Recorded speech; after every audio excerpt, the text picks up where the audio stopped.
Hello, everyone. Welcome back to the ReQuest. It's me, Captain Logan, and also Austin, the Tay Ghost. How's it going? Austin, it's good to see you, man. Mm-hmm. It feels like we haven't done a show in forever because I took last week off, and it always feels like a month or two when I take any amount of time off. Mm-hmm. No, exactly. It feels like I've lost all the skills. They're all gone. You got no critical edge anymore. Exactly. He's gonna give you a sign flip and that's it. Well, apologies to Stone Gassman. He had to wait months and months for us to finally talk about Professor James Marston and the Wonder Women. And I'm just kidding. It's William Marston, but I wanted to get that joke in there somewhere. And all you're gonna get is just flipping the sign. That's it. That's the highlight of our analysis tonight. Yeah, that's it. James Marston. James Marston. Yeah, that's all you get. Anyway, so tonight we are going to talk about the biopic, Professor Marston and the Wonder Women. Thanks a lot to Stone Gassman for not only requesting this, but sending me a physical copy in the mail. This kind of fits, of course, in my superhero movie collection, and it was exciting to get a disc. When this came out, Austin, I don't think I fully even understood what it was. Like, I saw rumblings about it. I don't think I ever saw a trailer, and I think I must have thought it was a documentary or something, because I came into this kind of surprised it was a biopic. Like, I knew it had something to do with the history of, this guy and the creation of Wonder Woman, but that's all I knew. I didn't know it was like a bona fide biopic. And of course, as you know, I love those as much or more than superhero movies at this point. Well, that's why you're going to start Biopic Rewind. Yeah, Jason actually made a joke about that the other day. It was like, when are you going to do Biopic Mania? Oh, that would be even crazier. I think there'd be a lot of just sitting around watching movies. I don't think we'd even say anything for a lot of those. This is a very fascinating character study. Let's just watch it. All right, this is boring. Yeah, exactly. And formulaic. Well, and you'd have to be, and we never finished Video Game Movie Mania, unfortunately. I had to kind of clear my schedule a little bit this year, but it would be even more, we'd have to be more selective about what movies we picked, because there's just so many of them. No, we have to do all of them. All of them or none of them. That's the rule. Oh, wow. I mean, I am an all or nothing kind of person, but that's insane. That's like saying we're going to do Westerns. No, it's like saying I'm going to review every movie based on a novel.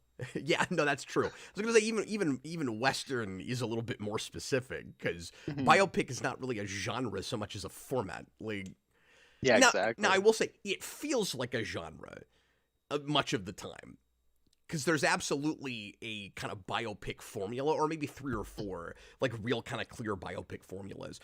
There's one of a real popular one that you told me you expected from this that it didn't go to, which is the like rags to riches, like a movie star or rock star kind of poor to famous kind of movie, and this is not that.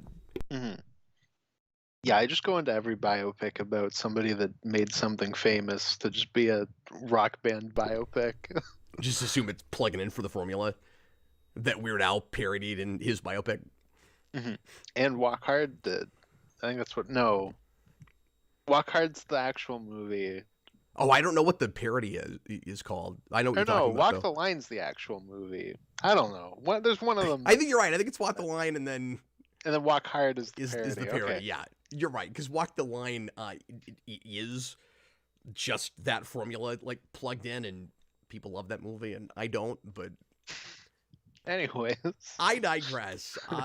So, Austin, and everybody forgive me tonight, my voice is not the best. I kind of threw it out on Saturday when we did the Smallville stream, and I've been kind of recovering all week. I thought I was better than this, and then I jumped on, like 3 hours ago I sounded fine, and then I jumped on with Austin, and he was like, oh, you sound really hoarse, and I was like, oh, great, now we gotta talk for an hour about this movie. And well, I was just saying you sound like a horse.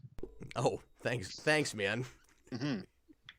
You sound like how I imagine Sarah Jessica Parker would sound. Based on the visual. Anyways. Austin is He's in a mood tonight. You guys noticing this? Like, I just I don't can't know, talk. Austin's coming with like a chip on his shoulder or something. I'm just angry at the world. So anyway, you guys enjoy listening to Austin talk about James Marsters and the Wonder Woman women, because I am having a hard time even getting sentences out right now, but I will do my absolute best. So I want to come right out before I have Austin do the synopsis and say this movie really, really surprised me, and I was immediately engaged with this in the first couple of minutes, and like right away it was kind of my thing, being, you know, period piece character study, biopic, and about a character that a historical character that I don't know very much about, but or didn't, but I was certainly curious about because he's so formative in superhero culture, and you know that's what I do. And Wonder Woman's always been a little bit of a blind spot for me. Like I've had to review a little bit here and there as time has gone on, and I know obviously a couple of things about this guy. And I knew about the sorry, I'm really having a hard time getting words out. But the polygraph thing? Yeah, I knew about the lie detector, and I knew that there was, of course, controversy with the bondage stuff, and I knew a tiny bit about the like submissive philosophy thing, but there's a lot, of course, I didn't know. I had no idea that he lived with two women and very nearly kind of had two wives, or at least had children by the both of them. That was news to me. And that lifestyle and everything. Of course, there's inaccuracies with the story, as you often get with biopics, that I looked into a little bit that we'll talk about, and some of it is like clear, definite inaccuracies, like the idea that he had to basically go beg EC Comics to create Wonder Woman, when in fact it was much more like they found him interesting and called him, and they were having a discourse, and he wasn't, I don't think, in like dire straits when he decided to try to break into comics, where it was more in tandem with the career that he already had. Like he was more of a jack of all trades type than I think the movie really lets on. But all the changes they make work really well for the drama. So sensationalist, yes. Better for the drama and brings some of the thematic ideas more to the fore and makes that stuff more interesting, yes. So like for the sake of the fiction, this is one of those movies that I give it a lot, like something like Saving Mr. Banks, but this is even, I think, more sophisticated and kind of less disingenuous than that movie. By like a lot. By a lot, yeah. I just bring that up into say that was a movie that I liked a lot, and maybe a little bit less after I learned more about the real life character, where I was like, oh, like Disney's being really disingenuous with this. With this movie, it helps that there's not a like corporate agenda. Mm-hmm. It's not even Warner Brothers making this. No, I feel like an equivalent to that would be like the Disney Stan Lee biopic, if we ever get that. Which we're all terrified will get made at some point. Mm-hmm. No, there should be a rule for like these comic book creator biopics that Warner Brothers and Disney can't make them. They have to go somewhere else. Yeah, because there's this nice kind of lack of at least that kind of bias. Mm-hmm. Yeah, exactly. Like I was surprised to see that Sony distributed this film.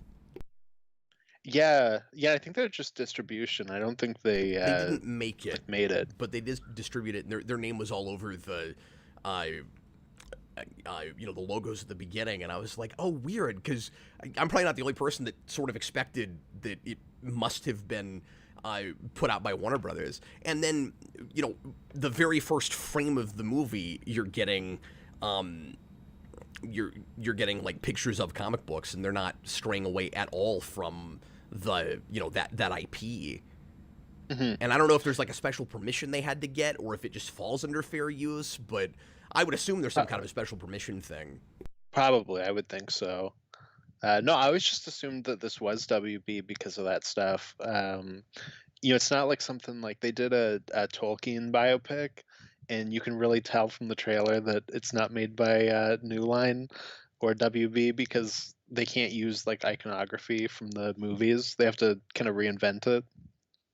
Yeah, and that can get really awkward and just off-putting, really distracting Well, at for least the with viewer. that, it's just Like, going off the book. But well, and I don't know if you ever saw that movie Fanboys, but that had a lot to do with Star Trek, and they couldn't get any Star Trek licensing, but they had William Shatner in the movie. So like they go to a Star Trek convention, but it's all like generic chevrons and stuff. It's not Star Trek. oh no, But Shatner is there, and you're like, maybe just don't make it then. Shatner! Remember when you played that famous captain? Yes. And that movie was relatively popular too. Like it did pretty well despite that. But it's nice that this didn't have that. But I'll say this too. I'm really glad that we get to use Wonder Woman's likeness and that it has as much to do with the creation of that book as possible. But Austin, would you agree with this? There's still a movie here, even if you were to completely avoid that. Hmm. Yeah, absolutely. I mean, Wonder Woman's very important to the overall like themes of the movie, but you don't really deal with the creation of Wonder Woman until like the last like half an hour, 40 minutes. Yeah. I think it starts to be an idea at like the 110, 115 mark of an hour and 50-minute movie. Yeah, so it would be a bit weaker, I think, but you could have gotten away with it if you just couldn't get that license. I'm getting ahead of myself, but that's another thing that's different in the film from real life, apparently, is that even the idea to make that superhero a woman came from his wife Elizabeth and not him.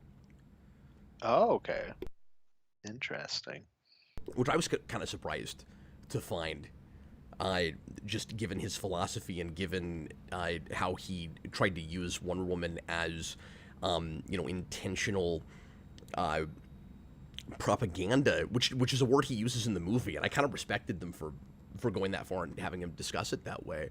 But in trying to change the way I would say like boys reading comics saw girls and women, but even girls themselves to some degree, trying to get the male sex and the female sex to appreciate and take in the sides that are kind of in his mind inherent to masculinity and femininity that all of us still possess, but arguably tends to be more pronounced in each of those. So to Marston, you have a more peaceful world.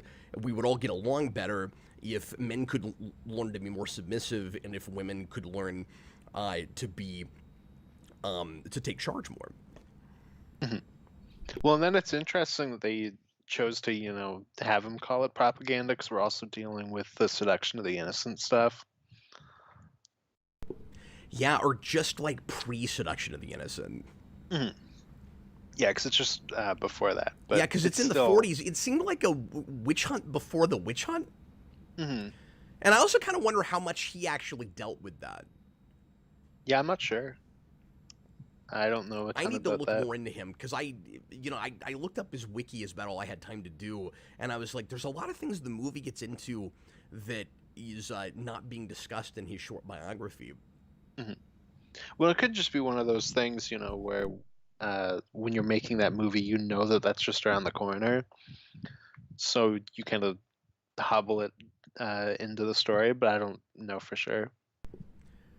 Yeah, it also sounds like, one of those like real life stories that is just not quite interesting enough at face value on its own to straight up adapt, biographically and put on the screen. But that's true of most things. Because the biggest question that people have with him apparently is, at least like with this movie, is whether the two women in his life were actually also sexually engaged with each other, like if they were lesbians, because their families claim no. Yeah, I read about that and I was like, I don't know if I can take this at face value either, because it was like her granddaughter was like, "Nope, I talked to my grandmother and she definitely wasn't doing that," and I'm like, I don't know. It read kind of like denial, No, I don't know. or like Uh, just none of your business, didn't want to get it out in the open, like even if it was true. well, I've never had conversations with my grandparents about sexual conquest, Sure. so I don't know. Like, I thought that was a little strange, I but think the tell me if you agree with this. I don't know if the movie works without it. I mean, it's a giant part of that movie, yeah. Like, I haven't even had you do the synopsis yet. Apologies. It's one of the best like love triangle stories I've ever seen, because of how unconventional of a solution to the love triangle it is. Just if you're looking at it as a fiction and not even thinking about, you know, the real life component and the fact that it's based on actual people and actual things that happen. Mhm. Like, if you're just writing this from whole cloth, it feels like the most. I don't mean to be hyperbolic. It seems like one of the most anti-typical, like mainstream primetime TV drama things you could possibly do. Where it's like, okay, everybody's really tired of the really typical love triangle story. How do you subvert that and make people actually like these characters and come up with a really neat solution? Oh, I know. We'll just have them all live together and basically be a three-way married couple that has and raises children all together. I've never seen that. Just Well, as they a, went. just as a concept, like, it's They went. fascinating. Yeah, And yeah. then when, They went. Every single point is connected on a triangle, so that's what we're doing. yeah, It's all exactly, connected. every point. Well, anyway, give us a real brief synopsis, and then we'll get back into this. So this movie is about William Marston, as he works with his wife to create the Polygraph, and they bring in a uh, school like co-ed to help them, and then it becomes a bizarre love triangle, as you suggested, where the three of them all get together and do uh, lasso-y things. Um, Well, if you that know what I part mean. comes later, but yeah. Yeah, no, exactly. Uh, but then they get ostracized from the school and they have to look for work. And his wife becomes a secretary, and he becomes much more of a writer, and obviously creates Wonder Woman. And Wonder Woman is kind of the love child of all three of them. And they have kids, and people don't accept them, and society doesn't accept Wonder Woman, and they got to overcome that. Or I would amend that to say, society at large does. Yeah, She's a it's phenomenon, but the government doesn't. the puritanical side of it. Yeah, the, you know, ultra conservative right wing parents of America, Exactly. of course, see that as subversive. And one thing I do appreciate with this movie is it's really thoughtful about everything. It's not lopsided. It's not one sided about any of that. Like, it's pretty clear naturally whose side the filmmaker's on, but they're giving credence to like all ideas and sides of the issue. And what I mean by that is they're saying, look, it's not easy to like give up what you see as like really important, you know, tangible values in favor of being open-minded to other lifestyle, like types of lifestyles, right?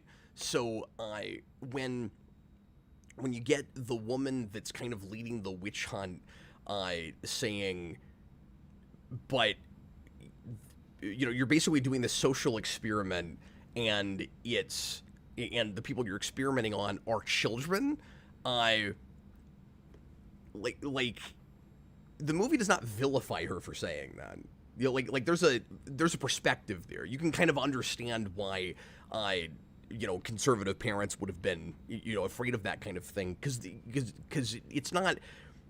What's kind of interesting about Wonder Woman is I think it's maybe clearer, arguably, what it's getting at with the whole bondage thing the younger you are. And then when you're a lot older, you're just looking at that as nothing but sexual, and you're going, I got to keep this away from my kids. These children are too young to even understand what they're looking at. And what Marston is trying to do is saying that submission to, this is what he says in the film, and what the real man says in his writings. It's important to teach submission to a loving authority. There's potential problems with that whole idea too, right? Like if you don't trust, if you can't trust the loving authority, you can end up with that massively backfiring. You know what I mean? Like, who can we trust as that loving authority? That's the part of his whole philosophy that kind of raises big red flags for me, where I'm like, how easy is it to take advantage of that whole thing, right? But he's saying that if you can get kids with, and just anybody reading comic books, I guess, to see through this bondage metaphor as, and there's a whole eroticism thing with it too, of course, which is maybe sticky when you're dealing with young children. But I think that idea maybe rings through if you're not thinking about sexuality with all of that, is the point I'm getting. Mm-hmm. I'm getting to. No, that makes sense. And I mean, he is the guy who, helped create the polygraph, which is pseudoscience. So it's so weird, right, that we still use that, because it seems so massively faulty. Like, it works and it doesn't work. There's all these caveats with the polygraph. Well, I mean, you can't use it in court, so you do have that. Yeah, that's good, because it shouldn't be admissible evidence. Because the problem is, it is true that if you're lying, you get a spike in heart rate and stuff, but you won't necessarily get a spike if you're lying. You know what I mean? I get a spike in heart rate just when people ask me questions. It tends to happen, but and they point this out in the movie too, which I really appreciated, where it's like, well, if you're not concerned with the question, if you don't care if anybody knows you're lying or not, then you're not going to have any kind of a spike. So there are certain things that you can lie about where that won't happen. And so, assume that somebody's just really good at manipulating that for themselves physically. You'd never know. Mm-hmm. Yeah, absolutely. So in the movie, it's benign questions. It's like, well, if you ask somebody do you like peaches, and you do, but you say you don't, you might be able to get away with a benign lie like that. But somebody who is like a really horrible person that doesn't have any sympathy or anything, might any compassion or anything, might easily be able to feel the exact same way about, did you murder that person? Mm-hmm. Yeah, absolutely. Yeah, no, that was a really good moment where it was like, I think she asks him the capital of a state, and he lies. And it's like, well, why would he really care about that anyway? Let me read a couple comments real quick. Dan Schneider says, not a prude. If adults want to be into that stuff, that's fine, but it's pretty jacked up to put your fetish in entertainment for kids. And Oliver Hayho, I don't know if he's responding directly to that comment, but right after that, he says, I don't think that's what Marston was going for. His whole theory was subverting gender roles through this metaphor that kids won't take sexually. I see both sides of that argument. Yeah, I don't know. I feel like I need to read some of that stuff to, have a really informed opinion on it. But I really hate the kind of puritanical censorship in media stuff. So anytime that woman spoke in this movie, I wanted to hit her in the head with a brick. Well, and I read that that actual real person apparently wasn't like that at all, and wasn't even Christian. Mm-hmm. And that was clearly supposed to be like a Christian perspective. So, I mean, that is kind of the stereotype. yeah, that woman was, pretty stereotypical. But like I said earlier, with some of the things they had her saying, like there is a side you could see there, like even if you don't full on agree with it, where it's like, especially in that place and time, it's like I see why people not look, because parents never actually look at the material, right? They see the one panel with somebody tied up and they go, oh God, I don't want my kids to see that. And they don't look at it any further than that to understand what the actual motivation behind it is. Like I said, I tend to think that maybe some kids would have read that stuff and kind of understood what it was getting at. As a metaphor, just subconsciously, especially because as quote unquote propaganda, Wonder Woman would have, I imagine, and I haven't read much of that stuff either, I imagine she's probably every other page like catchphrasing it up with talking with using his lingo with dominance and submission and like fighting with love instead of violence and all of that. Mm. Yeah, and I mean, I've always been under the impression that a lot of the bondage stuff is, hey, like this villain caught Wonder Woman and tied her up. But I don't know entirely for sure. But none of that's going to read as sexual to kids. Yeah, and like I do think to what you were saying about the puritanical thing, like I completely agree. I don't like that kind of censorship at all. There's a difference between censoring it and individual parents being concerned about what their kids are looking at. Mm-hmm. Yeah, I mean, there's a difference too between Golden Age Wonder Woman and like Alan Moore's Lost Girls.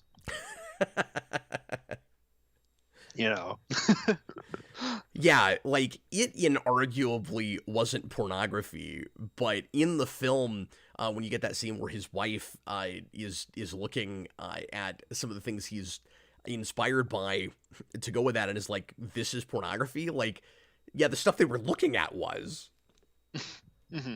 And you could see how somebody would make that leap. I like how tasteful the film is with all that stuff. I mean, like I said, the word of the night is thoughtful. It's it's talking about some like fetishistic stuff because that was important to Marston and his philosophy. Take it for what you will. He thought eroticism was a really important part of just the human condition and the part it plays in this, dominant submission idea. He thought that eroticism was partly like the key to world peace.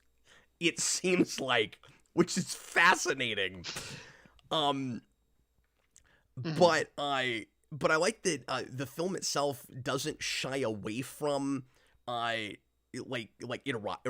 in a movie sense, but it's also not going too far in the direction of like becoming a fetishistic film. Mm-hmm.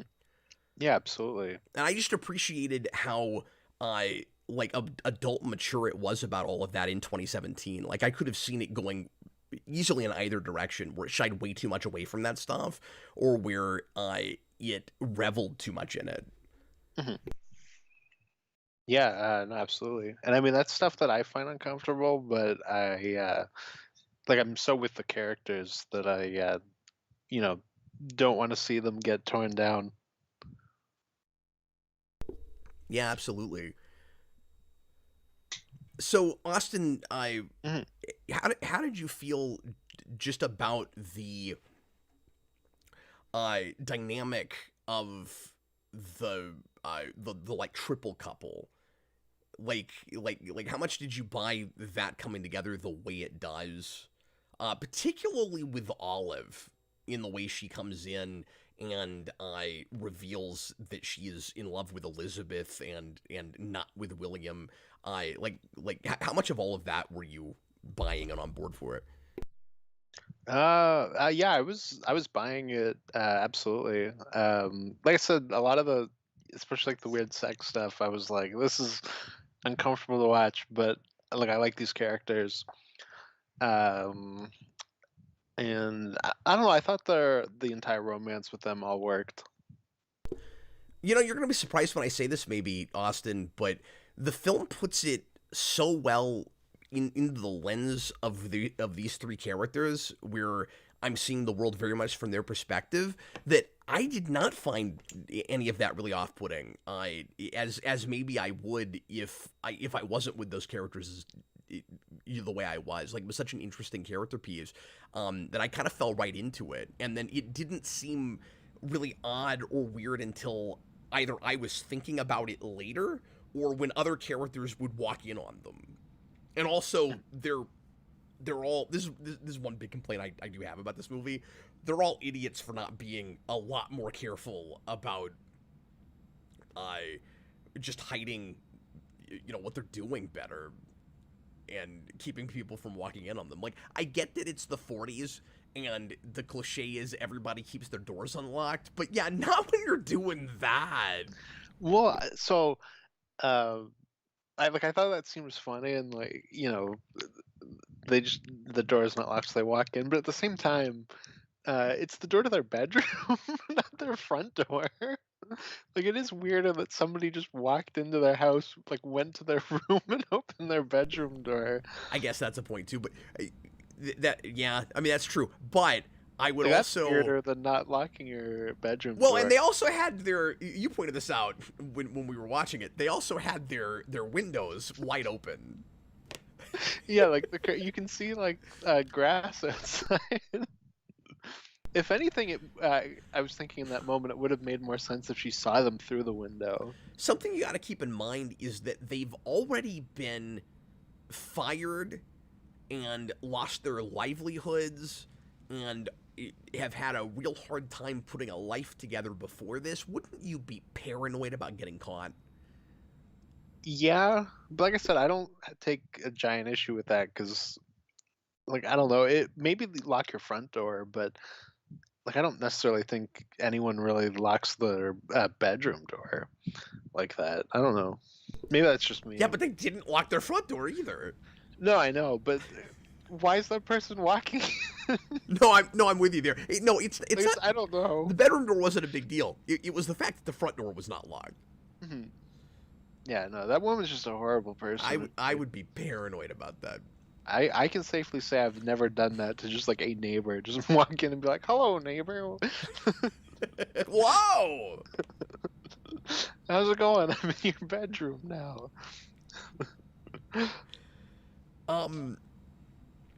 I really like how well the ideas and the really popular, well-known themes and visual ideas with Wonder Woman play through the whole story with this movie. How like it feels like that informs some of the narrative choices, and then the narrative itself, within the context of the movie, informs the creation of that character. The theme of truth, of course, is really important, as it should be. But then I love just how obsessed with truth and human truth Marston is.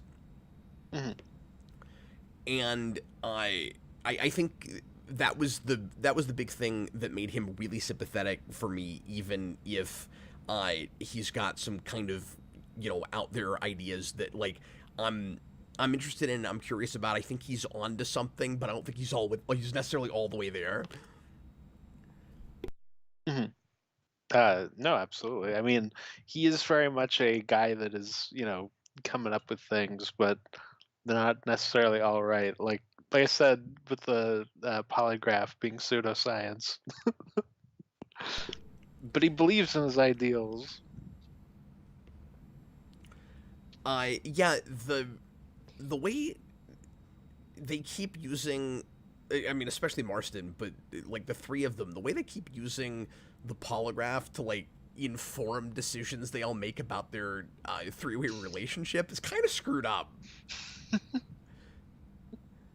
No, it's fine. That was the one That's how kind I of make relationship decisions. that was the one. Well, I sent you a message about this while we were watching it, but I was like, this is how you break up families. This is like Monopoly. You know what I mean? Like, don't play Monopoly and don't have lie detector tests. Like, that's how you ruin relationships. I thought that was the one, like, kind of almost goofy CW kind of choice, where it was like, we're trying to make the polygraph work. I didn't even mind, like Olive being the main inspiration for their finally like clicking and figuring out how to make the polygraph work. That's kind of a movie trope, but like I was with it, okay with that. It's economical storytelling. I'm sure it didn't happen that way, but like it's a little easy, it's a little convenient. Like we find out about the polygraph real early, and then and then she comes in with them, and she says something that makes them go, oh wait, like heart rate or blood pressure or whatever it was. Well, what was funny about it, it was like how we do modern Sherlock Holmes, where she's like, wait a minute, puts her hand on her forehead. She's sweating, her heart rate's up. I was able to analyze this while watching her. But what was silly about it was, they've got, they have a lot already in their relationship of this kind of sexual tension, and they all know it. So the way they're going to test the polygraph is to make them each other answer questions about how they feel about each other that they have to know are going to impact their relationships and how they feel about each other. And I kind of rolled my eyes a little bit the first time they did that. You got to start proposing the three-way, Cap. You got to start somewhere. And like it's in the scene, it's good drama, I guess. Like I get why you're doing that, but I did not for a minute buy that those characters would be doing that right then. Like even as candid as Elizabeth is about everything, which I liked, because I really bought the dynamic with her and her husband, and that they would get together, and I felt like they were each the only person that the other one would probably marry, even though they did end up with this like three-way relationship. But they're both so kind of like alpha type personalities that I guess if they were going to be open to this polygamous idea, that third person would have to be the a quote unquote submissive kind of person in the relationship. But even with that, I just wasn't sure I bought her being like, okay, here's how I'm going to test my polygraph. Do you love my husband? No. Do you want to have sex with my husband? Yeah, no, it is definitely, rushed down for a movie. I can definitely see that issue. That was a little easy. That was a little like, we got to get to the next place. One thing I'm surprised I didn't mind though, Austin, is the sheer number of times that they break apart and come back together, and like that keeps happening. You keep having the kind of like walking away angry thing, and it's usually Olive, but I think one of the reasons that I didn't mind it is just because every time she left, it it made sense. You understood how she felt in that moment. It is especially for that time, a really unorthodox lifestyle choice, of course. And so yeah, and for me, it's not going to be an easy thing to keep together, and you got to constantly be asking yourself if it's even what you want. Yeah, for me, like I know so little about his personal life. Like I knew about the polygraph thing, but I didn't know about the relationship. So there was always that part of me that was like, okay, like this is going to split up at some point, right? Like this doesn't last fully because it's the 1940s and everyone's still afraid of God. So like this is going to split off at some point. So like every time they would split up, I was like, oh, okay, this is when it happens, and then That's why it they works. would win it back. Yeah. I was gonna say that is the entire like the whole movie. I didn't realize what I was watching was a really, I'll use your word, kind of bizarre romance. Mhm. Like that's the genre of story we're in. It's a romance before it's anything. And I thought that like with most biopics that was just going to be one component of this larger story that was kind of not a whole life tale beginning, middle, and end, but we cover a decent amount of years in this. It's like the professional life of this guy in creating Wonder Woman, on top of the polygraph and some of the other things that are formative and essential for the creation of that character. But it's but the focus is entirely on the romance of the personal life. To the point that you even have a like you had me at hello type scene at the end. Like it is just like a full on romance. Yeah, that's true, and it does end on kind of a high note but it's not like live forever after, because I mean like happily ever after, because he gets cancer and dies right after that. Yeah, it's like they walk off after Spoilers that as scene always. and it's like he died like 2 months later. But the nice thing is, at least they didn't have to do the you know the thing Weird Al did in his parody biopic, where they completely change what even happens to these people after the fact. Like it works out in this because it kind of works out in real life, even if the two women didn't actually have a relationship, because we don't really know that for sure, or at least that kind of relationship. But like the thing it says, because it has to do the typical like give us a text. Yeah, every biopic is to end with that. Yeah, give us text at the end that tells us where everybody goes at the end. And I've always been a little bit on the fence about that, just because I know I bring this up every time, but it kind of reads like if you're at the end just putting text on the screen explaining what happens in real life to the rest of these to everybody, it kind of implies that everything we just saw was also real life. Mm-hmm. Like it almost doesn't go with based on a true story or based on actual events. But like the movie does say that, so at least it's not upfront saying this is really what happened. But I guess you could get, and I'm getting too in the weeds with this, but I guess you could say, well, it happens to be what actually happened to them, but it's really about the fiction now. So, I don't know. It's like these fictional characters, this is what happened to them. Go look up the wiki to see if everywhere it says they went. Like, did she really live to 100? Yes, she did. Mm-hmm. Well, the best example of like the text like that at the end is Ed Wood, where it's like he rides off into the sunset basically, and then the text comes on and it's like he died an alcoholic with no money. That's really funny. But but the reason I brought all that up was just to say that the two women did live together all the way up until Elizabeth Yeah, it was died. like 20-something years. Yeah. Yeah. Mm-hmm. Well, and the best part about that too, besides the text, is that it does the other big biopic thing, where it shows you pictures of the actual people, and it's like a very daunting, like, oh yeah, everybody in this movie is like Hollywood pretty. They weren't in real life. No, that's true.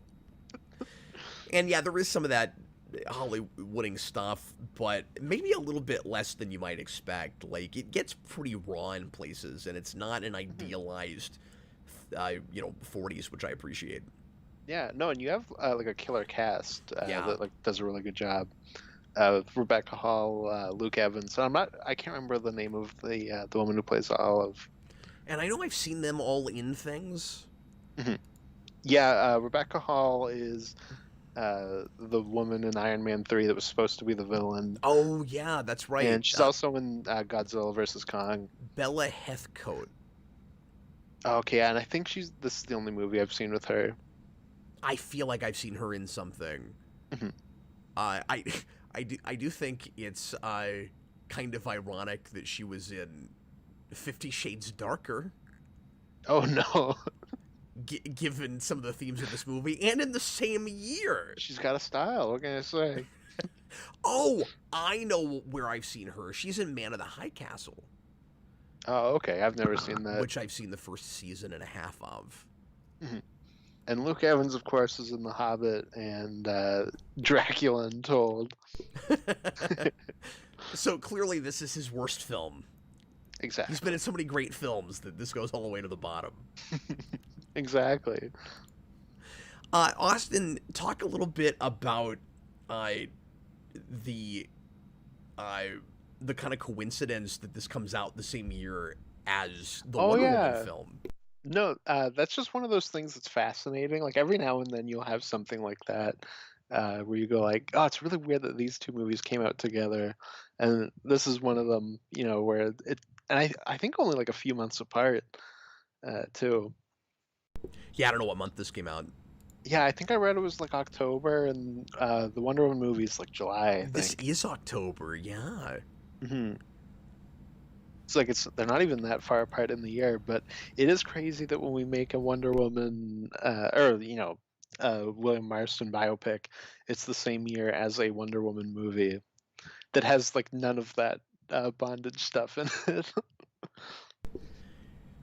Yeah, well, and arguably, like, famously, I like that movie and you don't. I'm really concerned about going back to it now because especially do our rewind after watching this, because Wonder Woman has never really gelled with me, never exactly clicked with me, and I've always seen her as a real kind of malleable character that gets constantly reinvented, like dramatically, even more so than Batman and Superman.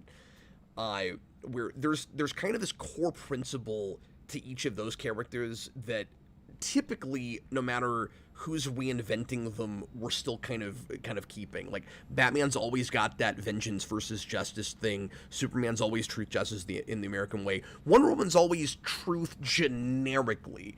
But beyond that, I feel like whoever is writing her is doing her like drastically differently much of the time. And also her background and what she even is gets changed way more often than Batman and Superman. And this is the first time I really appreciated like what she was supposed to be about at the core in the first place. And I was like, I mean, you can do that without the bondage stuff. It's like, I wonder if people are so afraid of that aspect of the eroticism with her that we lose kind of some of the core principles about what she was there for in the first place. And like, even if you don't buy into some of the, Marston's philosophy, that central idea of, Wonder Woman as a like symbol of femininity, you can have all of the strength of Superman, but you can bring this compassion and this almost anti-violence to it, to crime fighting. Why is she so violent most of the time now? Well, that's one of the biggest that like the actual Wonder Woman movie is based off of the Perez post crisis origin, and the climax of that with Ares is so like subversive in how you do like the big hero versus the villain thing, and you get to that movie and she just obliterates him in like a really awful fight. And it's at least made this for like kids, and that is a bad way. I like that movie, but that is easily the worst part of it, and that's where it lost me in the theater. I mean, part of the problem is everything is a matter of perspective, Austin. Like, no, of course. At that point after BVS, I was just excited that I understood what was happening in the movie, and that things kind of made sense. And then you get to that insane speechifying stuff at the end, and I'm like, what is this script? first of all. Mhm. But yeah, I mean, she has this big like I want to say kind of love conquers all speech, and when that doesn't work, she just kicks his ass. Yeah, exactly. But then on top of it, like that movie also completely removes like a lot of the cool Greek mythology stuff from Wonder Woman. Like a lot of her world building is just gone. There's a lot of issues with that movie. Yeah, I mean, I still stand by, and I don't want to just argue about that again because we'll get there. But I still stand by. The big thing I've always appreciated with that movie being her naivety about authority and just assuming that the people at war, at least on the American side, must have their hearts in the right place. And you can see like an inkling of what Marston was getting at with her maybe in there, but like it gets real buried. hmm I don't know, that movie's god awful. We'll get there. But no, it is just fascinating that these two things came out in the same year. But I want to And say, I and we'll get. I promise you, we'll get off this in a second. But I'm saying this to your credit, because you and I have talked about this character a little bit here and there, even off camera, and I've always felt like you just have a better, more like fundamental understanding of Wonder Woman in the first place than I do, and I'm a lot more open to whatever people want to do with her because I don't have any investment in this character. Like I but don't that's I don't also care what you do with Wonder Woman typically. So I just, or at least I didn't before. Now I feel like I've got more of a sense of what she was supposed to be in the first place, and that's not saying that it's bad to ever get away from it. It's, oh, I kind of appreciate that. I like that now. I wish we would go back to that Mhm. because I think it Well, remains relevant.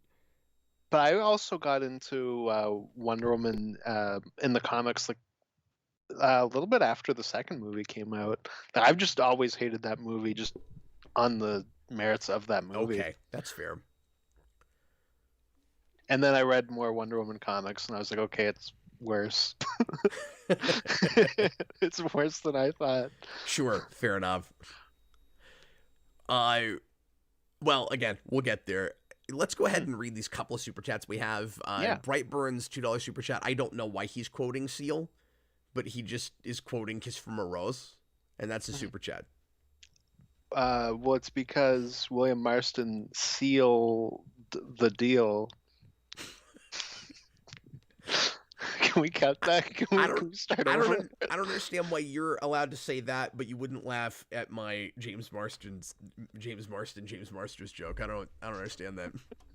Chewbacca's lover, $5 super chat for years. Thanks for the super chat, Brightburns. I don't understand why you wrote that. For years, people made jokes about Wonder Woman and bondage. It's weird to think that was actually the intent and not a modern adult reading. Um, I guess I don't know what he means by that. I mean, have you seen panels of old Wonder Woman comics? Like, there's Well, there's I think lots he of people means. tied up in them. Like, it was clearly it wasn't just people, uh, like like jumping the gun because she has a rope or something. Like, there was a lot of actual bondage in those comics. Mhm. Well, I think he means like because you go back to old comics and you'll see like Bruce Wayne and Dick Grayson sleep in the same bed. I'm assuming it's stuff like that where it's like they're not actually gay, but that's how we kind of make fun of it. Oh, maybe he's Is what I saying assume that that like he's going for. the imagery, the bondage imagery is clear, but maybe he assumed the context of it would be more, just, hey, there's a bad guy in like one woman got tied up and people are like reading the bondage into it, but that I was think always that's what he's intent. getting at. Yeah, the problem is I've seen some of the more like, I don't know, for lack of a better word, like promiscuous kinds of or just more like wild panels. Like, it was always pretty clear that it was there. hmm No, definitely. Um, I'm really kind of hung up on and fixated with the whole like disc theory thing. I and I'll just tack this on real quick. I'm really fascinated by that because, like I said, I think it's pretty Freudian, but like and that's talked about in the movie. But like I think he's onto something a little bit with this kind of yin yang thing. This like You have dichotomy. dominance and I almost said subjectivity. I don't know if that. You have Submission, yeah. submissive. Yeah, yeah. I'm blanking on the word. And Sorry. that everyone wants and needs both, and just to different degrees at different times, and that like men are more naturally on one side of that than women. All of that actually makes sense to me. The eroticism and the bondage part of it is where he loses me. Mm-hmm. That as a metaphor makes perfect sense. The idea that literally it's necessary for people to get along, I don't get that, and that does feel like the man maybe bringing his own fetishes and obsessions to the forefront too much. Where he's like trying to force it in there, where he's like, I love that. You might you like you should love it too, and Well, I guess there's probably an argument to be made that like any decision comes from either a dominance or a submissive stance, and you could argue also a passive one too. But anywhere in those three. Yeah, absolutely. And the rectangle is interesting. And I think he's onto something with that too. The idea that he has this 4 quadrants thing. He says it's all on an axis and you put it at right angles, so it's not just that everybody responds in a submissive or dominant way. It's that the negative and positive like stimuli that get you there are important. So sometimes when you decide to be passive, you're doing that because of positive stimuli, but sometimes you're doing it because of negative stimuli. And same in the same thing as when you're being active. I think there's a lot of truth to that. Absolutely. No, I mean, it is like at least to some degree a worthwhile philosophy. It's just that doesn't necessarily mean you have to believe in it wholeheartedly. Well, and it doesn't mean that it necessarily has to have everything to do with sex. Yeah, no, that's what I mean. Yeah. But again, I get that as a metaphor or as an encapsulation of it. Mm-hmm.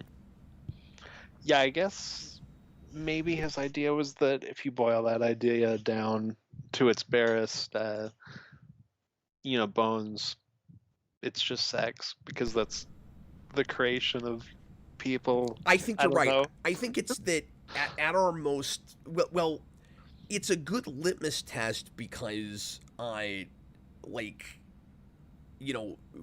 what you do for survival or what you do for procreation, that's human beings at their most primal, right?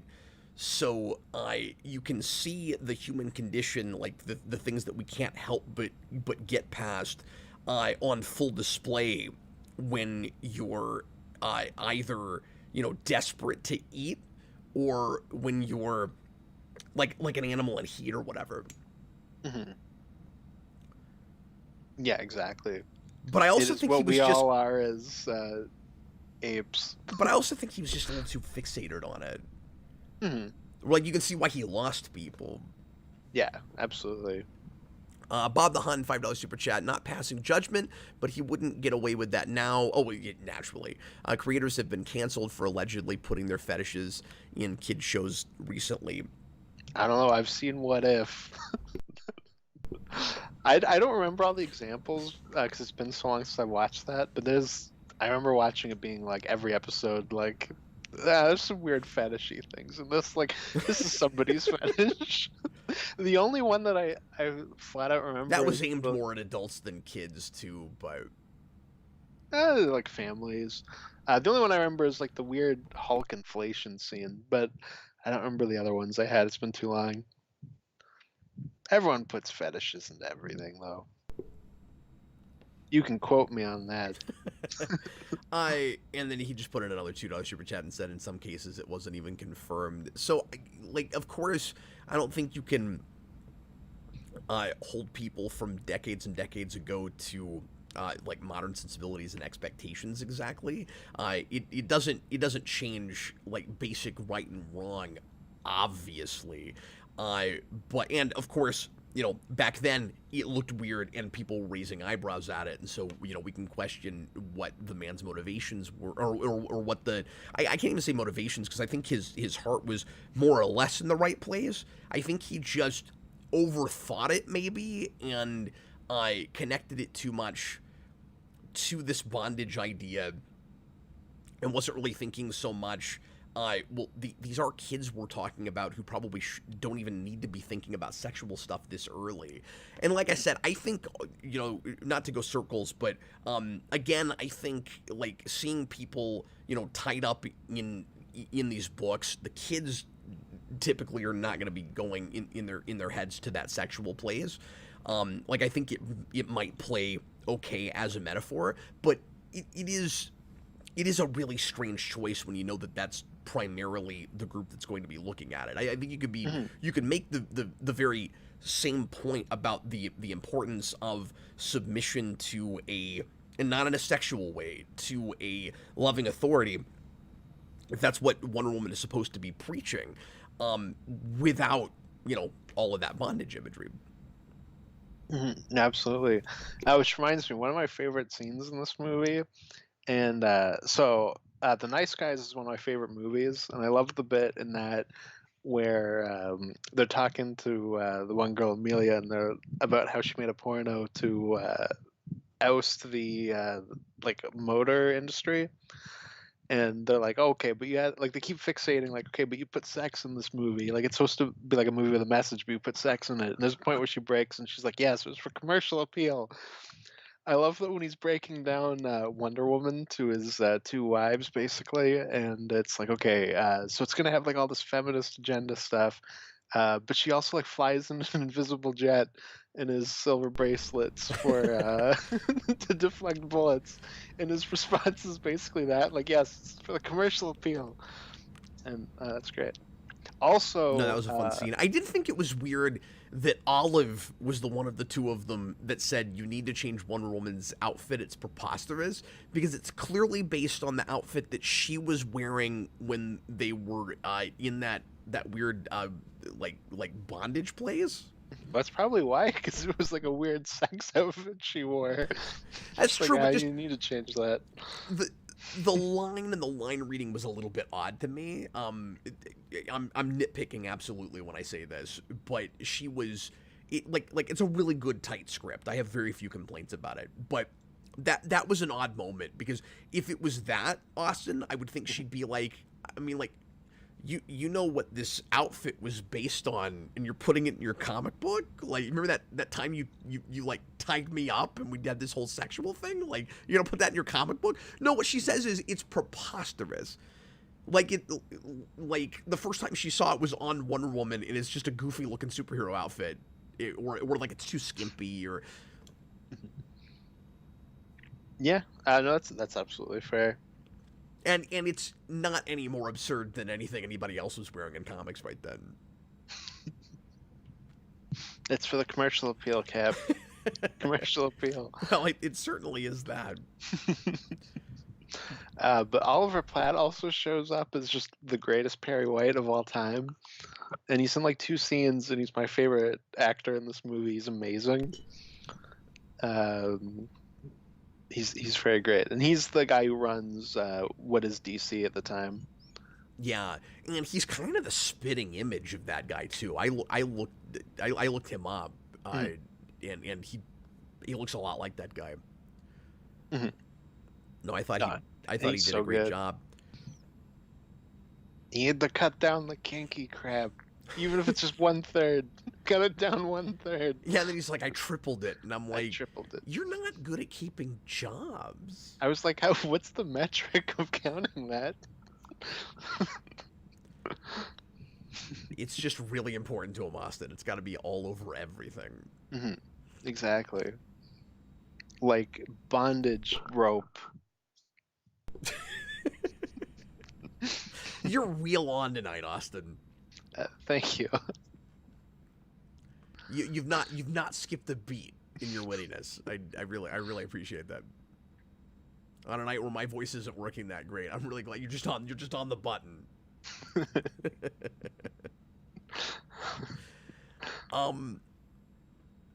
But I don't know. I feel like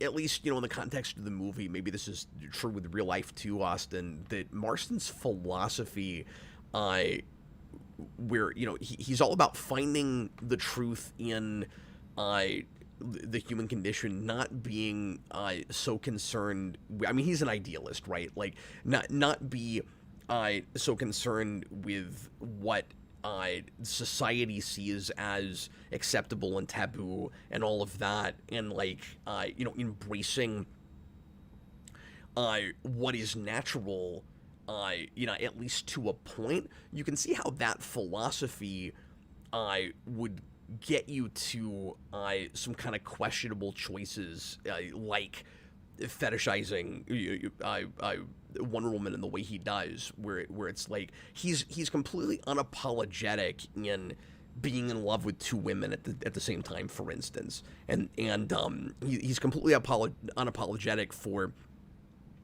wanting to sleep with this girl that he just saw. And I mean, I think it's important to note that, of course, this woman is a lot younger than them. I mean, by they're professors, by and she's a 14 student. years. Yeah, and it's his natural base instinct, and it doesn't give him license to act on it all the time, and he understands that, and so he's not a crazy person, and he's not a predator, and he's not using that as an excuse to do things against people's will or anything, or at anybody's expense, but he's not going to apologize for his natural inclinations as a man any more than he thinks women should for being women. And there's there's something about that I can really appreciate and sympathize with, but arguably maybe he takes it too far. Mm-hmm. Yeah, absolutely. But he's certainly consistent in his philosophy. Yeah, thanks. Probably took too long, but I appreciate that. I mean, it's a really interesting triangle, right? Where like he is the idealist and his wife is the realist, even though she has this feminist agenda and believes in equal rights for women, and marries him because he respects her and is upset with the school for not giving her a degree from Harvard. That's a big deal for her throughout. There are these places where she draws a line and says, we can't push things too hard because we have to live in the world as it is. And he doesn't do that. The fictitious version of him. Now, I think the real life version was probably more savvy and didn't push the envelope the way that he does. Because I don't know if he ever got kicked out of school or anything. I didn't read anything about that. Yeah, I'm not sure. That may have happened, but I haven't found that yet. I gotta look deeper. And then I would say, for the triad in looking at this couple as like a singular unit. So you have the idealist and the realist, and then I guess Olive I would put in as like the dreamer, or like the imaginer. Yeah. When she importantly comes from like the all women society thing, like Wonder Woman. She's got like a famous feminist aunt. Yeah. I forgot about that plot point. Yeah, because there's a little bit of Wonder Woman in all three of them, which I thought was really cool. We've got a $2 super chat from Robbie the Happy Row, which is a name I don't recognize. Welcome, and sorry about my voice here. Yeah, to celebrate the first super chat. Ooh, let's do that. It's time for a gong. Thanks, man. Y'all know Bruce Timm loved this movie, am I right? Well, it's not Batgirl. No, but when I saw that super chat, I was thinking about, I had like a Vietnam flashback to when we did that DCAU 24-hour stream, and we watched the episode where she gets turned into a pig, and I remember in that episode being like, there's some weird fetishy things in this episode. You saw some things you could not unsee in that episode. Yes, but it nor Golden Age Wonder Woman is the weirdest fetishy thing I've ever seen with that character, which definitely goes to Teen Titans Go. Oh no, really? Yes, look up the Beast Boy milk scene. There's a scene where he turns into a milk. He turns into a cow. I'm sorry. He turns into a milk. Into a milk. No, he turns into a cow, and he's like spraying milk out, and he sprays milk into Superman's mouth, and then into Batman's mouth, and then all over Wonder Woman, not in her mouth, just all over her. And then he sprays it again, and then a third time, and she's just like soaked in milk, and it's like, come on now. That's pretty messed up. I was like, I cannot believe this was allowed to air. It's a little crazy. Yeah, I don't know, not to throw Bruce Timm under the bus, but I can't help but think that this movie would probably not be quite sensationalized enough for Bruce Timm. Where it's like, okay, I mean, they put in the bondage stuff, but like they didn't do a lot with it. like I feel like maybe that would be his review. That's not fair.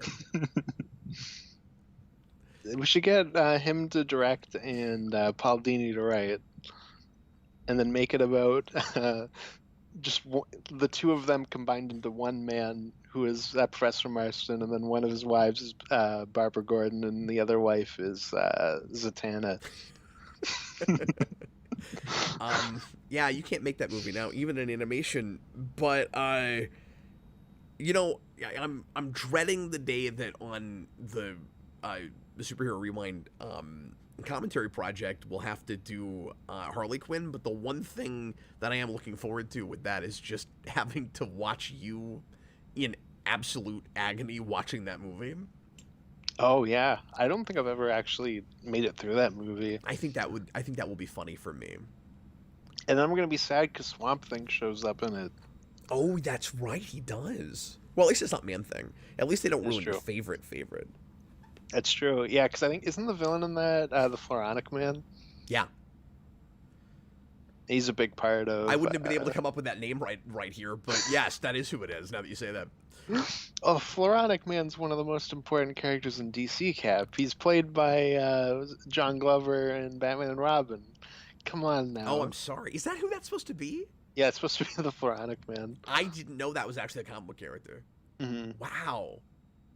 You just blew my mind with that. When you said John Glover, I was like, well, he's Riddler. Who else did he voice in DCA? Oh, that character. Yep. He's Sylvana, I think his name is dad in Shazam, and the Floronic Man in Batman and Robin. Wow. Yeah, he plays really obscure DC characters. Mm-hmm. You just blew my mind. And the Riddler. And Lex Luthor's dad. Well, who's made up for that show, though, so it doesn't count. Oh, okay. So before I read Stone Gasman's super chat here, and we'll wrap up here in a little bit. Again, apologies for my voice and the pacing of this stream, but Austin, it's kind of cool that we got requests for both this and Hollywoodland, and it makes me wish that it makes me wish there was some kind of cool biopic thing related to Batman, and there's not really. Mm-hmm. One day we will get the Bill Finger biopic, and that'll be depressing as hell, and we'll all want to split our wrists at the end of it. Well, it'll be called Finger v. Kane, done of copyright.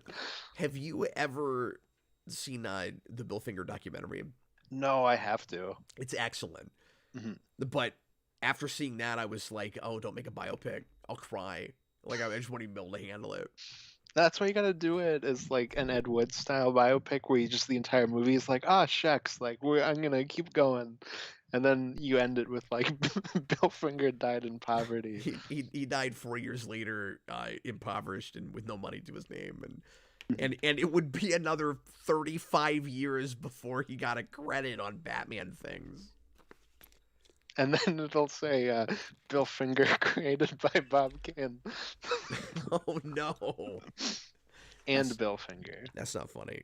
With Bill Finger. With Bill Finger. Bill Finger created by Bob Kane with Bill Finger. That's messed up. No, that would be really sad though. Did this have you, Austin, wanting more documentaries, more biopics about comic creators? Absolutely. That was a big thing that I was thinking about afterwards. I was like, I really want more of these kinds of things, but at the same time, like, I don't know if they'd be as interesting. Like, I think there's more worry that you would fall into your kind of rock band formula with it. And then I look at something like, okay, like Stan Lee would be a cool biopic, but I don't have faith that we would make it earnestly, but also I feel like there's so much there you'd have to do it as a TV show. Yeah, sure. Well, see, this passes a couple of big tests for me as just good material to make a biopic out of, and obviously not everything has to do this, but it's kind of the 1-2 punch of it passes the narrative test, and is this concept like the log line of what the story's about interesting, even if it's not based on an important character in history. Yeah, yes, it is. Like this is a great potential story. In the story, I also like that there's a beginning, middle, and end just baked into it. There's a great story here. Like as a fiction, you could see someone take the Wonder Woman out of it. You could see somebody writing this story. Okay, you've got these. Like it's the 40s. You have these three people that want to have a relationship together, and as subversive as that would be to a lot of people even now, it would be insanely unheard of back then. Immediately an interesting idea for a story. Can they even get away with that? What brings them together in the first place? What really subverts it is they're able to bring up 4 children together by 2 different mothers, and they seem to have like an actual healthy, good upbringing and get along with their parents, and like there's a really cool story there. And then the second test that it passes is it an interesting watch? Would a person maybe even think to look at this if they don't know anything about the thing that this person is known for? Well, yes, like Wonder Woman feels very secondary. Like even though thematically that's right at the core of this story, but like you don't have to know anything about comics or Wonder Woman to watch this movie, and I feel like I could be wrong about this. There's almost no making or no appreciating and enjoying a Stan Lee biopic if you don't like Spider-Man. There's Marvel in general. I would exactly Marvel in general. I would have a hard time imagining that movie working. You know what or like a story about how the like Console Wars was supposed to be like a biopic type movie. Can you like I can't really imagine. It hasn't been made, but I can't really imagine a movie like that if like you didn't grow up with Genesis and Super Nintendo. Like maybe you can make it and you could get people on board just with telling a great story with really good performances. But like I really like how secondary the comics industry is to this movie. Yeah, I mean, like that wasn't even so late. That wasn't even a huge factor for my appreciation of this movie. I mean, again, I like thematically it really enhanced it. But I wasn't sitting here the whole movie going, where are the comics? Show me panels. You know what I mean? Or show me like comic, like industry people. It's got a really good framing device. We didn't really talk about that, but like sometimes movies like this, don't handle that the best. Where like you start, in the future, in the context of the narrative of course, and then eventually you catch up to it. With this, the real narrative is in the past,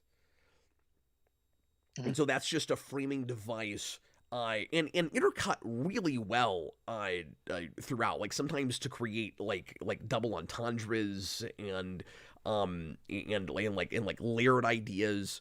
You get the sense that they probably filmed all of that all together and then decided, maybe even in the editing bay, where some of it was going to go. Like it's hard to say if all of that was planned out or storyboarded. Yeah, I mean, it's so tight. I would have to imagine it was probably scripted that way, but you could be right. Like, it could just have been in editing. They really figured that out. No, I really liked that as a just structure for the movie, where it's like he's going through, this, backstory that is the story, and he's picking up things and ideas that will become Wonder Woman, and then we're using the framing device to also have him debate those ideas.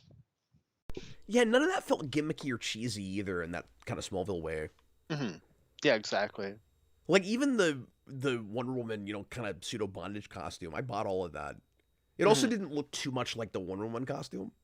Well, I also think it helps that there's stuff like that that is like really obvious. Then there's things that aren't as much. Like, I don't think they ever really spell out, that his main wife Elizabeth was a secretary, and so is Wonder Woman. Like, I don't know if we like fully go like, look, get it? Like, it's her. Yeah, that's true. Some of those things they do feel the need to spell out for maybe an uninitiated audience. Yes, But which makes sense. But I understood that it was okay. It's the time, yeah. Like there's a place where the lasso is brought up, and then right away somebody has to say, the lie detector. Mm-hmm. No, that makes sense because Wonder Woman's not like, she is known, but not to the degree of like a Batman or something. Like, there is a little bit of explaining you have to do for the general audience. Yeah, Wonder Woman's so interesting because like I think there's a generation that knows her better than mine. Right before mine, because she had a popular TV show, and that was before my time. But but it's one of those characters that like everybody knows her name and what it in and what she looks like, and just the real broad idea that she's a strong female superhero and the first one of those, so she's important. You know what I mean? Like there's a zeitgeist thing where she matters as a symbol in a sort of similar way to Superman, but Superman, most people could tell you his planet went boom, and he showed up as a baby and was raised by humans, and his powers come from the sun. Like most people know a lot of those big tentpole things, and I would argue they did even before like the Donner movie. Yeah, they know Bruce Wayne's parents went boom. Yeah, exactly. They don't know who went boom for Wonder Woman. But with Wonder Woman, made out of clay, not made out of clay, a lot of people couldn't tell you any of that. Well, especially now because the movie drops that and goes for the New 52 origin. Yeah, that too. And I mean, that movie was popular, but I still kind of wonder how many people that even, really liked that movie could tell you very much about Wonder Woman. Well, they know, I don't know that how much she like can't act. I don't know how much replay it's gotten and stuff. Like I kind of wonder about that. They know that she shows up randomly to and then leaves. I mean, at this point, it's probably at least common enough knowledge that she comes from an island of all female Amazons. Like No, that's the probably biggest more things common knowledge. that like is common knowledge is, yeah, she comes from an island of all women. She has an invisible jet. She has like the bracelets that she can block bullets with, and she has a lasso. Yeah, and I say the lasso of truth is probably the first thing most people would tell you about that character. Hmm. Yeah, definitely. Let me read Stone Gasman's super chat here again. Hmm. He's the patron that requested this in the first place, and I appreciate him being here for this very long conversation. Great convo, gentlemen. Appreciate you, man. Saw the movie at an early screening with writer-director Angela Robinson and Rebecca Hall. That's really cool. That's In awesome. attendance, emotional applause at the end, and well deserved. I mean, Hmm. I don't know if this would go in my top 10 biopics. But I've been wanting to make that list for a while. Now he's making it even harder for me. I've been wanting to do that video forever. And not like a tier rank like S or whatever. Like actually put it in an order. Actual ranking, yeah. Yeah, but this would probably be in at least the top 20, but it might crack it. I just don't know what all those movies are yet. Hmm. But I will say it's definitely Hall of Fame for this show. Yeah, definitely. I think this would maybe make my top 10, but like that's just not really thinking. Like I don't know what would be in my top 10 for biopics. I think I have like my top maybe like 3 or 4 figured out, but Yeah, that's where I'm at too. And then there's those few that I probably just am not even thinking about. That if you reminded me I've seen, I'd be like, oh yeah, that's right.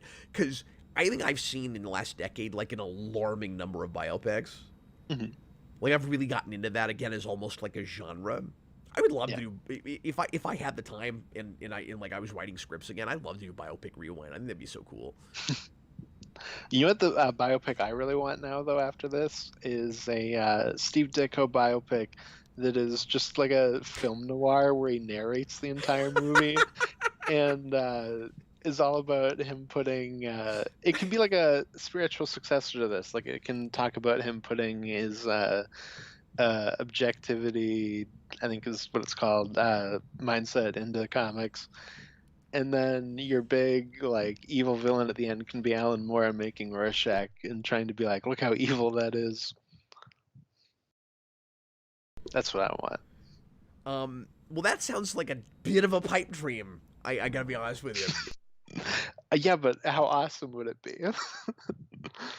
You write that. Try to get it into Hollywood. And the big ending would be like Alan Moore's like, haha, I've done it. I've shown everyone how evil Steve Ditko is. And then it'll cut to black, and then the text will be like, Alan Moore failed. Rorschach became like the most popular character in this book. See, again, I think part of why this movie works and would be appealing to more of an audience, not that a ton of people saw it, is that it's about a comic creator, but like only kind of tangentially. That's not even like the main thing he did, even though he did create Wonder Woman and wrote those early stories. But Austin, real quick, just real briefly, and then I'll read this last super chat we've got. Thank you guys for the support and for watching us. Who I'm gonna put you on the spot. Just right off, throw them out. First things that come to you. You kind of already did one, so you'll be able to sort of cheat on this. Okay. But give me a top 3 comic creators, writers, artists, what have you, that you'd want to see a dramatic biopic like this about. Go. Okay, so I'm not going to include the Steve Ditko one just to make it more interesting. I'll do 3 more after that. But they're all going to be like basic. Because like obviously you would want like the Kirby one. Simon and Schuster would be cool. Stanley would be cool if it was done right. For me, like a Steve Gerber one would be cool. Yeah. I mean, Claremont's another one that I'm sure a lot of people would want. I don't. That's a hard one not to be like kind of a basic be about, if you know what I'm saying. I don't know. Do you have 3 off the top of your head? Well, you can probably guess at least one of mine. Obviously, McFarlane. And you'd probably want Edlin. I don't know, because the thing is, I'm not just going to my favorites. Like, what's the story? Like, I don't know if there's enough of a of a juicy story there. Well, that one would be he just keeps pitching shows and they don't accept them. I mean, don't get me wrong. Edlund is a fascinating animal because he didn't like being in the limelight at all, and didn't really set out to like create a big lasting character with the Tick in comics.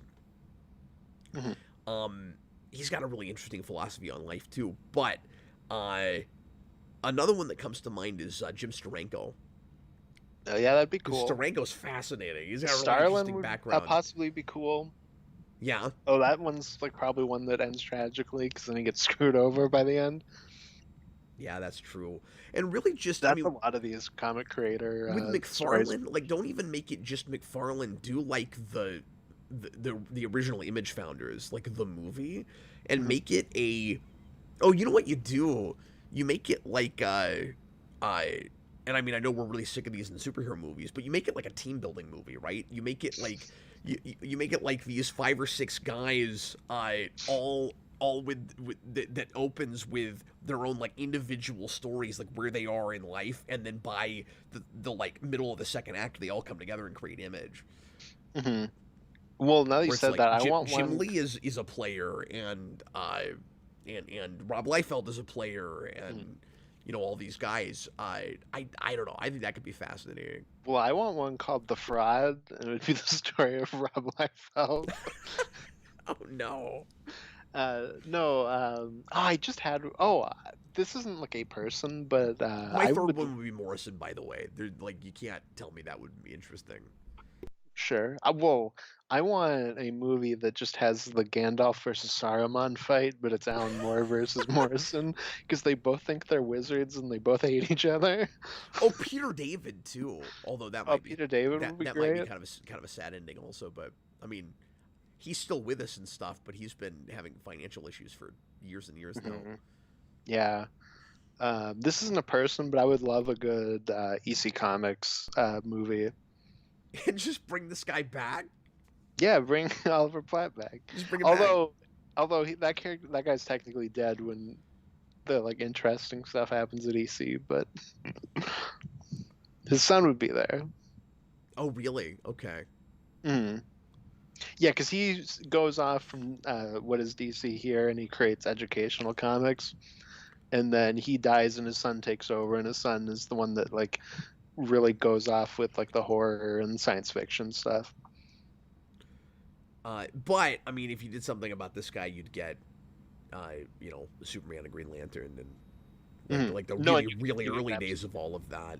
Because I mean, that's huge pioneer for a lot of things that still are with us now.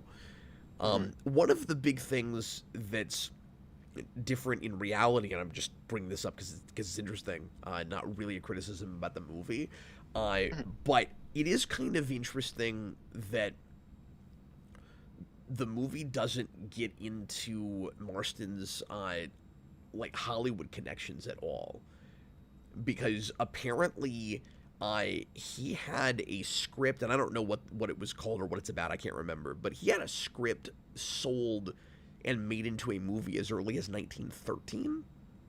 Oh wow, I didn't know that. Was it 13 or was it like 20 something? Fascinating. Well, I mean, he's born in 1893, so that certainly could have had that's the date that sticks in my head here. Yeah. Yes, he sold his first script, The Thief, to filmmaker Alice Guy Blaché, who directed the film in 13. Wow. William Marston also did an uncredited rewrite of King Kong, where he added the part where they tie King Kong down. I feel like I'm getting better at telling when it's just going to be a silly joke. Okay, let me read this last super chat. Robbie the Happy Row, the scientist Jason Woodrue, who gave Poison Ivy her powers, later mutates himself and becomes Floronic Man. Jason Woodrue is in Batman and Robin. Yeah, we were talking about that. No, I just never put that together and realized that was that same character. Because, yeah, his name comes up in that movie, but, like, I I didn't realize back then or more recently that it was an adapted character. Yeah, because he's the big thing in Swamp Thing, but like I don't know, I've never seen him in anything else. Dan Schneider put in He, a by the way, is in the TV show Swamp Thing, and he's played by the guy who plays the Blob in Origins. Oh, really? Which is really weird because that guy shows up and he's all buff and he's like, "I'm a scientist." Did you just call me Jason Woodrue? Did you just call me Floronic? Dan Schneider, $5 super chat. Alan Moore actually lost because he hates Rorschach and thinks he's scum, but most people admire him as a hero and revile Veidt, who Moore admires. Well, and I don't even know what the Alan Moore biopic would look like. That just sounds insane. Well, you would become a wizard and you would write Lost Girls. No, but yeah, we've had that conversation quite a bit. Mm-hmm. Yeah, I mean that's a big part of the discussion with that book. Yeah, I don't know if I misspoke and said that Alan Moore won in my Steve Ditko biopic joke, but no, I meant to say that he would lose because of that. But yeah.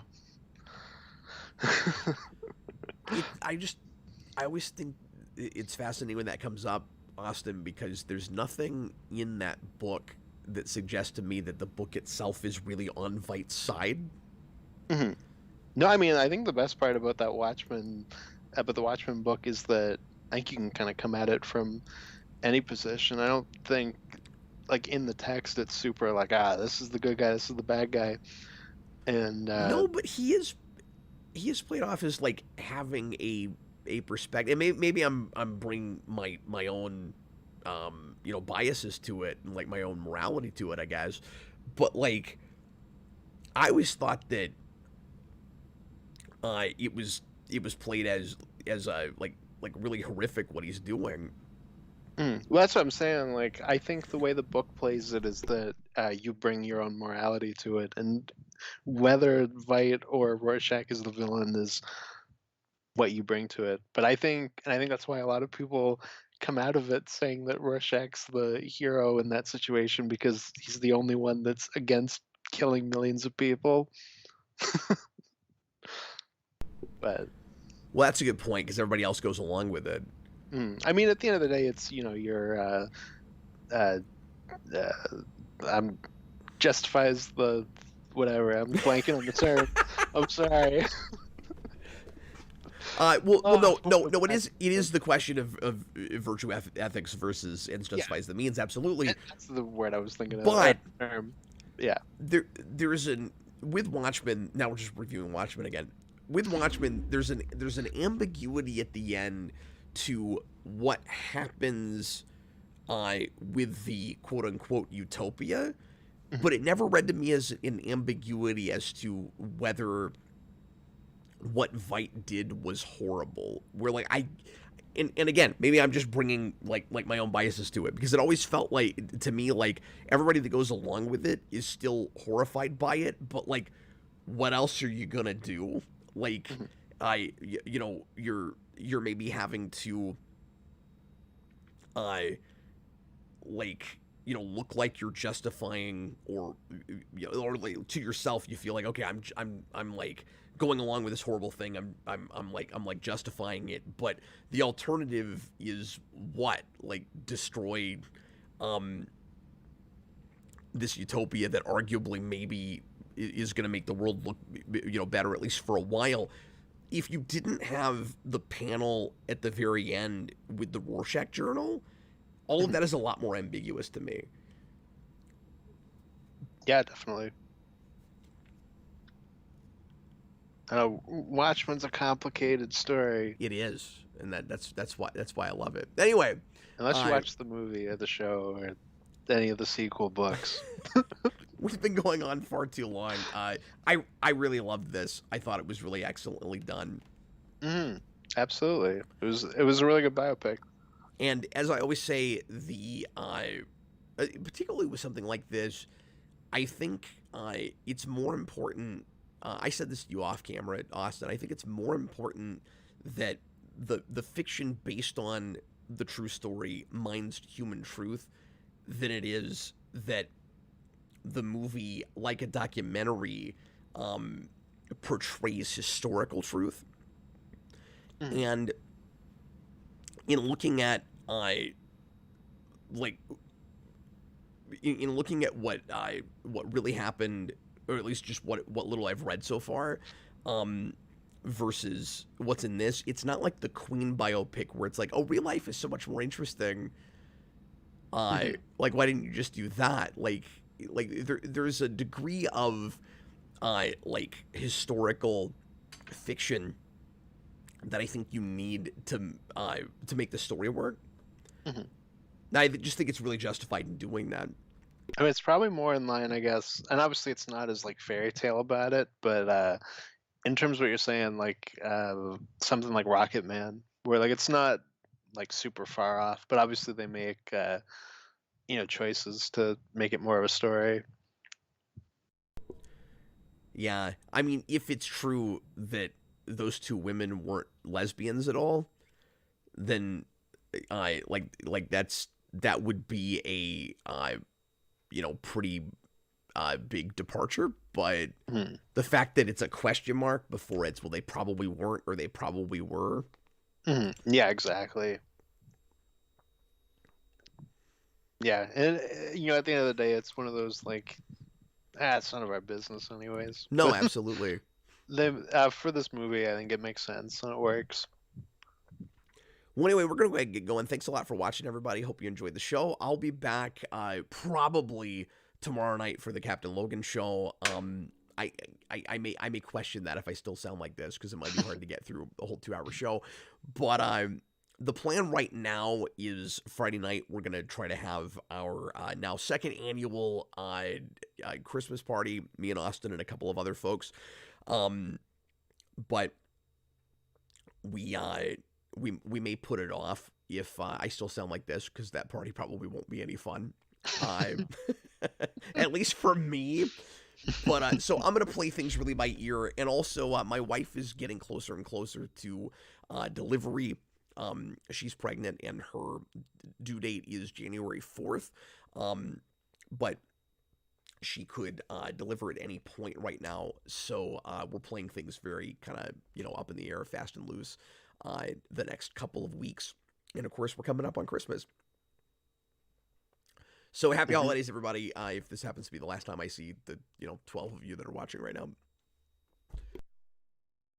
I don't mean ever. I just mean before, my wife That's the delivers end. or Christmas or something. But yeah, we'll come back as much as we're able to. And like I said, I'm gonna try to come back tomorrow night and Friday if at all possible.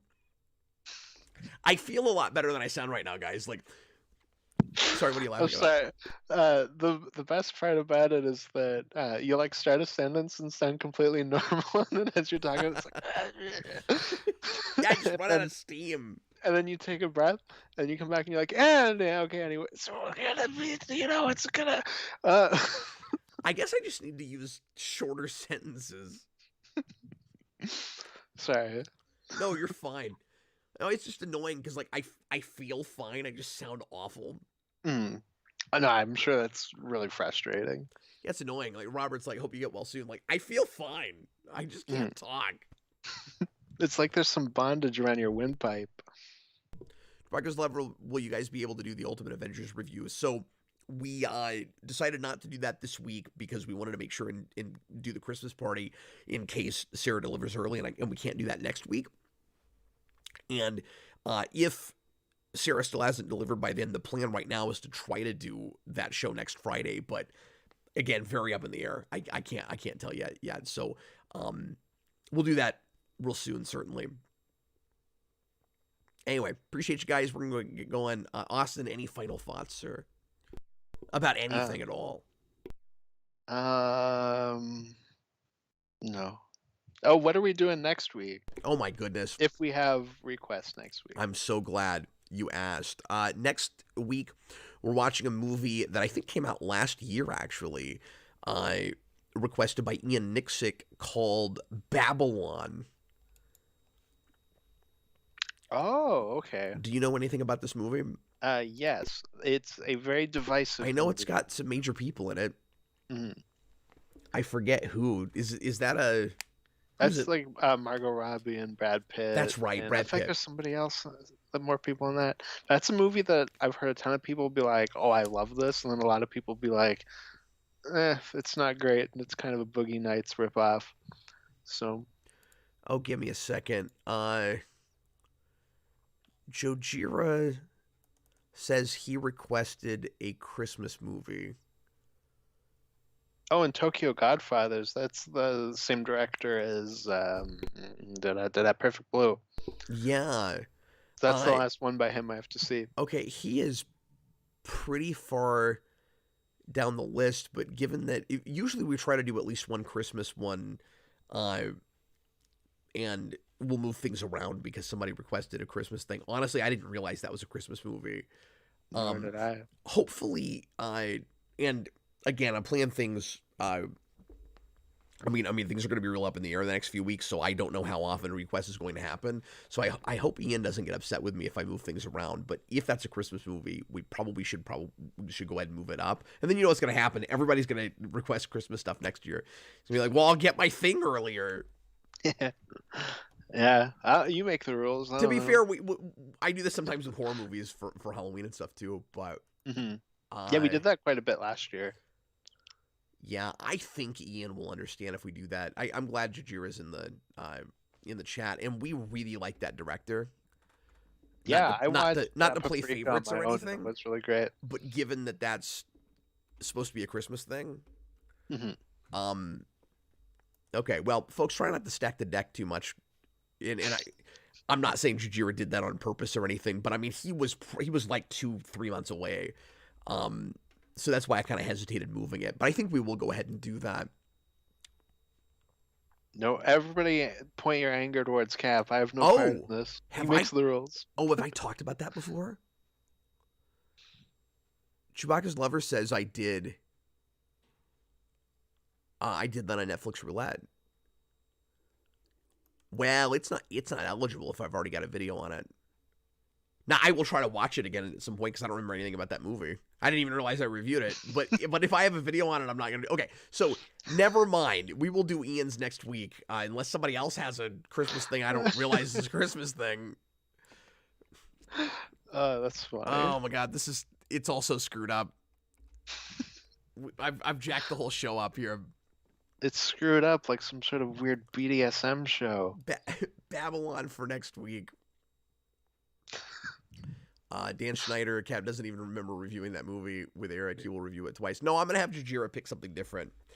And I will watch that again at some point because I like that director. But if I've already done Robert says in Cap's defense, he's had like 5 children since then. That is true. Okay. So that's the ultimate way to, work out time. Apologies to both Ian and Jojira for that whole whirlwind. We just had a roller coaster here. This just been a roller coaster of a show. It absolutely has. We're gonna go now, Austin. I thank you for reminding me to tell everybody what we were doing next week, and I'm now going to rescind that thanks. I wish I just hadn't even done it now. I'm glad all of that was caught on camera. I am too, sure. Not really, I'm pretty but sure this is the longest request we've ever done, too. It's because it takes me 5 years to say anything. Mm-hmm. Here. Which is why you're so hoarse. Exactly. But I thought horses were fast. I got nothing. Good night, everybody. We'll see you later, folks. Thanks for being here. Bye, folks. Bye, everybody. Best ending to a show ever. Worst ending ever.